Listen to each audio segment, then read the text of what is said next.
From the Toronto Star, I'm Adrian Chung, and this matters.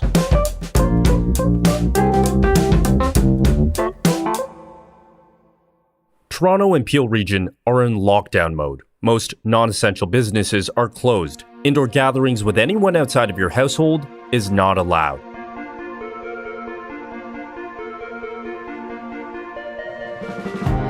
Our modeling showed that if nothing was done, we could face 6,000 new daily cases in the coming weeks, overwhelming our ICUs shortly after that. The lockdown order is about the clearest message we've gotten from the province over the last few months. If you've been confused about what you should or shouldn't do, you're not alone. The public health messaging is muddied. Some of it contradicts itself.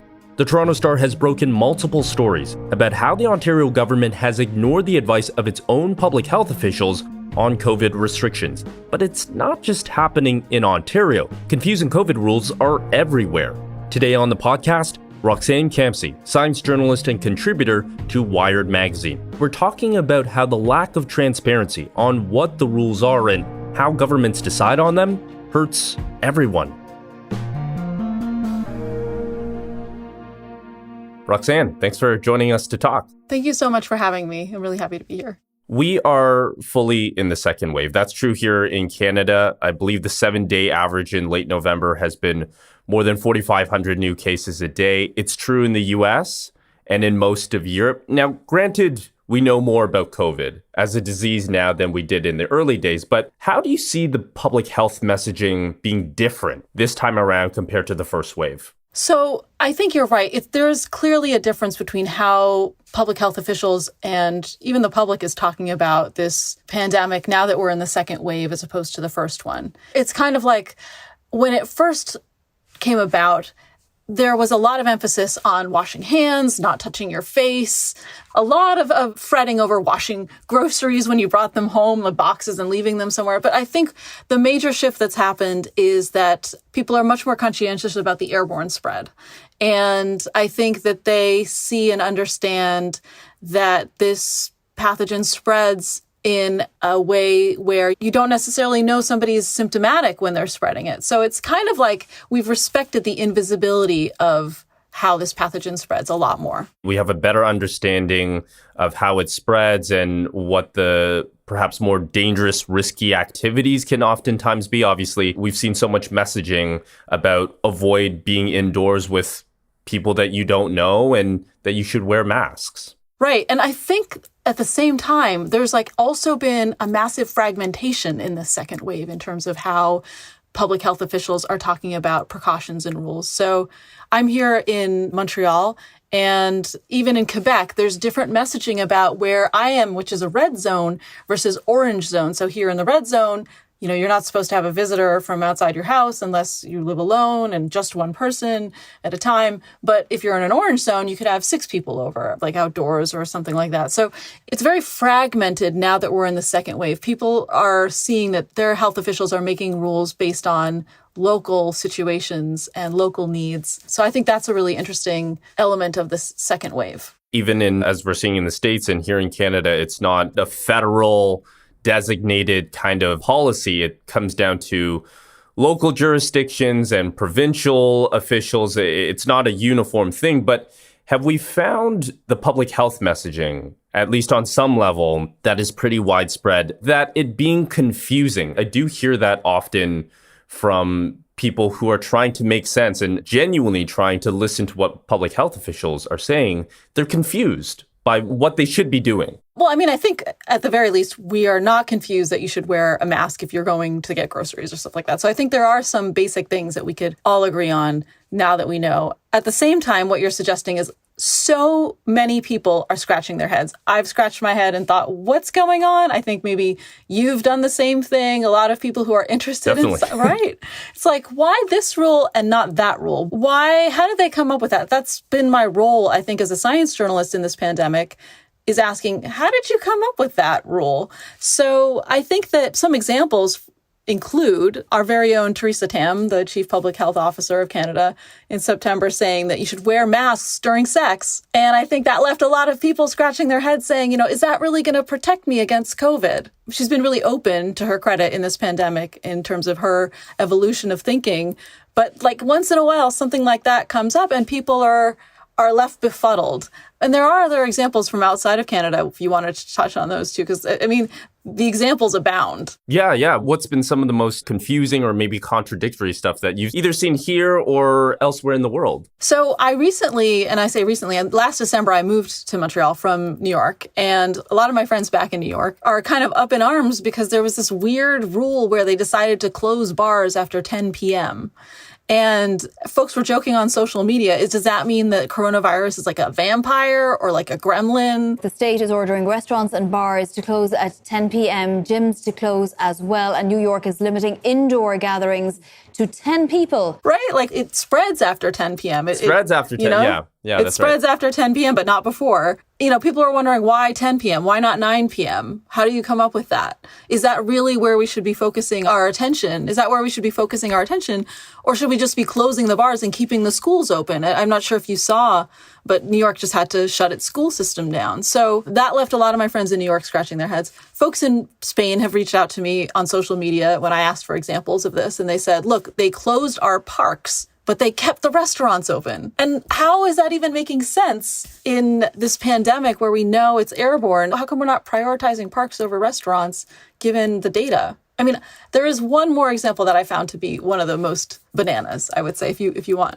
Do you want me to tell you? Absolutely, yeah. I want to hear it. So in South Africa, when they were entering their winter, which was our summer, they wanted to limit economic activity that was unnecessary. They wanted people to stay at home. So they said, look, if you have to buy clothes, okay, but you can only get clothing that's going to keep you warm in the winter. So they banned the sale of open-toe shoes because they figured people don't need sandals in the winter. And they also said you could buy shorts or cropped bottoms if you were buying them as a warmth layer to wear over leggings. I haven't seen that style since the 1980s or maybe that's a hipster thing I don't know about, but who wears crop bottoms over leggings? The only thing I'll say is, here in Montreal, I obviously wear my big winter boots when it's snowing and January. But when I come home, my feet go straight into my Birkenstock. So, I appreciate a good open-toe shoe in the winter, just saying. Right, yeah. It's almost like that isn't really the issue. They're kind of targeting these other things that aren't really addressing the public healthness of it all, if I can put it that way. Yeah, totally. It's like somebody who's obsessing over what napkins to put alongside at the dinner table, but forgets to turn off the oven and burns the turkey or whatever, I know here in Ontario, there was some criticism, especially during Thanksgiving weekend in early October, that public health officials had said, essentially, you shouldn't have bubbles anymore, that you should burst those bubbles, that you should not see family and friends. Please do not hold a big Thanksgiving dinner. Please limit your Thanksgiving dinner to the people you live with. But then bars were still open and casinos were still open. So technically, you shouldn't see your family and friends, but if you wanted to have your Thanksgiving at a casino, you could do that. And so a lot of people were asking who is making these decisions and what is being prioritized, I think is a big conversation that's happening right now. Yeah, just to be honest, you and I can sit here and have a little laugh about the contradictions, but I felt deeply motivated to write about this because the epidemiologists that I know and follow on social media and talk to from time to time for my stories, if you think I'm scratching my head, they're scratching their head, but they're also up in arms over this. They cannot believe they're not being listened to and that the logic isn't being followed, because when we don't have rules that make sense, who pays for it is those doctors in the hospital who have to deal with the caseload. So it's not just a ha, these are funny, contradictory rules. These are rules that, because they don't make sense, land people in the hospital and put the public's health at risk and medical workers' health at risk. So it's pretty profound when you think about it that way.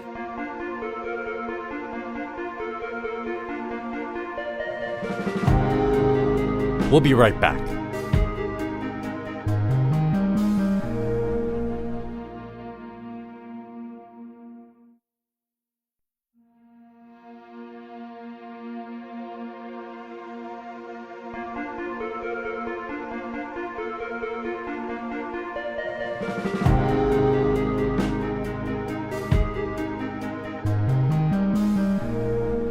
Do you think there's a lack of transparency going on in how the science is being applied? You said public health officials themselves and epidemiologists are frustrated by this and how the messaging is going out. Why isn't it working? Yeah. So what I said in my article on this is like, show us how the COVID-19 policy sausage is made. I want to know how you came up with your policy.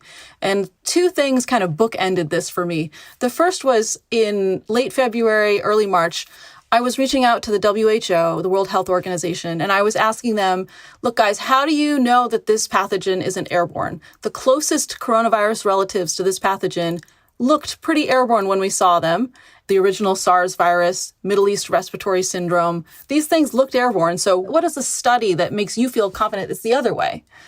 And, they sent me some stuff, but they didn't send me anything that answered my question. So I was looking for that COVID-19 policy sausage recipe or whatever, and I wasn't getting it. And I was like, okay, you got to pass, whatever, maybe. And more recently, I was writing about quarantine times. And as you might have noticed, people are playing around with different quarantine options. So here in Canada, if you return to Canada, like you have a 14-day quarantine, you cannot leave the house to get groceries or whatnot. You're really supposed to stay at home. At the same time, in Alberta, they're piloting this program where you can land at the airport, take a COVID test, go home, and you get your results in about 48 hours. And if those test results say you're negative, you're free to leave. As long as a few days, like 4 or 5 days later, you go to a pharmacy that's been designated in this program and get a test that says you're still negative. Now, like, what makes them think that that's an okay policy? I emailed the health department of Alberta to ask. And, I was on a tight deadline. So I said, look, guys, can you tell me today? I didn't hear back from them that day. I didn't hear back from them afterwards. So I'm still here, sitting here thinking, what made them so confident that they could have a shortened quarantine from 14 days to 2 days and that won't exacerbate this pandemic in Alberta? Right. That this policy that they've now created seems to run counter to a lot of good public health advice that has consistently been 14 days of isolation. Certainly, if somebody is showing symptoms or has tested positive, this runs counter to that. Yeah, as you say. So one of the things is that it does run counter to the latest data because the study that I was looking at the time said, look, if you want to use testing as a strategy to shorten quarantine, because the 14-day strategy is without testing, if you want to use testing, you should wait till day 6 or 7, because that's when the virus builds up enough in the body that the PCR test can detect it. So they're not waiting long enough, according to the science, to let that build up. So if anyone's listening, first of all, if anyone's listening to this in the Alberta Health Department, please email me because I'm still going to be curious and I'll be curious for my whole life. We want to know. Yeah, yes. I still want to know about that COVID policy sausage. And if anyone's listening there that wants to know themselves, feel free to reach out to your public health officials and ask the same question. Because if nobody asks these questions, if nobody says, how do we know? How are you so sure? Show me the data. We're never going to find out. Right. And if governments are, as you were saying, epidemiologists are frustrated by how their advice is not being taken. If governments are not listening to science and epidemiology, how can they create good policy that works? Yeah, I mean, are they listening to vested interest from industry or something like that? Obviously, everyone should have a seat at the table in this discussion. But if some voices are louder than others and the ones that are overshadowed are those of the scientists that know this virus best, that's a huge, huge, dangerous problem. On a day-to-day living level, I know the confusing messaging is frustrating and it's dangerous for the public too. But why do you think on maybe a deeper level, why it's actually pretty destructive, that messaging is super important? So this is kind of, sorry, I hope I don't sound too angry in all this, but it is frustrating to be watching this pandemic unfold with a little bit of befuddlement at the rules. But I think what you're getting at is really important. And it is the question that I grapple with is, if we lose trust in public health officials during the course of this pandemic, what happens when SARS-CoV-3 rolls around and we don't believe our public health officials as much because they said some things that were a little nuts in the last pandemic, like don't buy open-toe shoes and the bars are fine until 9:59, but not 10 p.m. I think that it's so important for people in power making rules to understand that they're not just setting a precedent for the next month. They're setting a precedent for pandemics in the future as well. Right. This is an issue of public trust in doing the right thing. Absolutely. You also talk about how, because of this, again, this was very early in the pandemic, but the CDC and the WHO sort of bungled the messaging around mask and mask use. And you make the argument that perhaps the anti-mask movement, which has been pretty widespread, that maybe it wouldn't have gained quite the amount of traction that it did if from the get-go they got some of that messaging a little bit clearer than they actually did. 100%. That oscillation between don't wear a mask, wear a mask, it was fodder for misinformation and disinformation campaigns. And I think, later on they said, oh, oops, like we didn't want to scare people into wearing masks because we were worried the healthcare workers wouldn't have enough of them. It's like, toughen up. Say to people, look, everyone should be wearing a mask. Make your mask at home if you have to, but we need to save the good masks for the healthcare workers because ultimately they ended up in that place anyway. It just required a little bit of creativity to find a new solution. It's almost like, I don't know, I don't get it. The thing is, science changes, right? So things will change as we know more. But it doesn't feel like the rulemaking is following the evolution of science. It feels like it's following some other path that, like, who knows what's determining it. That's what frustrates me. And on top of that, our medical health officers have said that they are fighting against COVID fatigue, that there is a part of the population that is frustrated, that is confused by what's going on. And that is detrimental to everybody else if rules are not being followed, if people are just tired of following it. Yeah, I mean, I'm sorry, but it's exhausting even here. I'm exhausted trying to follow the rules. Like, yeah, absolutely. They seem to change every day, right? Like, who wants to keep following different rules? It's like, make a plan, stick with it. So I sound like a grouch. I swear to God, I'm like the happiest person on earth most days. But I think you're saying what a lot of people are feeling, to be honest. Yeah, let me channel everyone's anger. I'm happy with yeah. that. But, it's not too late. We are at the start of what will be a tough winter, for sure. We are seeing the numbers in the second wave go up and up and up across the world, certainly here in Canada. What do you think should happen now with public health messaging from governments and public health? I think one thing that I would love is for some more explanation, not only to know about the COVID policy sausage, but I think that, if I can be frank, it would be great if there was more collaboration amongst the provinces in Canada to understand how they might inform each other and learn from each other. Everything kind of feels fragmented in that way. And if I could imagine a great December or January 2021, I would imagine where maybe there's like a round table of the premiers of the different provinces and they kind of explain what they've learned from one another and how they are, their situations in each province are unique and their numbers are unique. But wouldn't it be an amazing world if they stood by one another and said, hey, we decided that they were doing this better? It takes a certain humility. But I think if we learn from one another here in Canada, and also if we learn from other parts of the world, I think if I can just pause for a second and say, that is what I think is really interesting, is that here in Canada and North America, we learned that masks were necessary. But if we had looked elsewhere, if we had looked to Singapore, if we had looked to Taiwan and places where people wore masks very early in this pandemic, it's like almost like they had a different set of data than we did. But actually, it's 2020 and there's an information age. So really, we have access to the same information that they do. So this whole idea of learning from the best possible data, learning from the places that are doing it right, that is where I would hope to see a convergence. Right. And to your point, too, about maybe premiers collaborating, we have already kind of seen that with the Atlantic Canada bubble that has had much better success in controlling COVID than other parts of Canada has. I don't know if it's somewhere in the middle. We're so stubborn that we have to do it our way and figure out our mistakes as we go. It doesn't need to be that way. It really doesn't need to be that way. Roxanne, thank you for your reporting, and thanks for taking the time to talk to us. Thank you for letting me sound off on this. And that is Roxanne Khamsi, science journalist and contributor to Wired magazine. She's reported on the confusing and at times contradictory public health messaging we've seen in this second wave. That's it for today. Thanks for listening. This Matters is hosted and produced by me, Adrian Chung, Saba Aitazaz, and Raju Muthar. Produced and mixed by Sean Pattinen, and our director of programming is JP Fozo. Our show theme music is by So Called, and our episode music is by Mike DeAngelis. We want to hear what stories matter to you. Please send us comments, questions, or ideas to thismatters@thestar.ca. Please consider supporting the journalism the Toronto Star newsroom does at thestar.com. And don't forget to subscribe to This Matters on Apple Podcasts, Spotify, or wherever you listen to your favorite podcasts. Let's talk soon.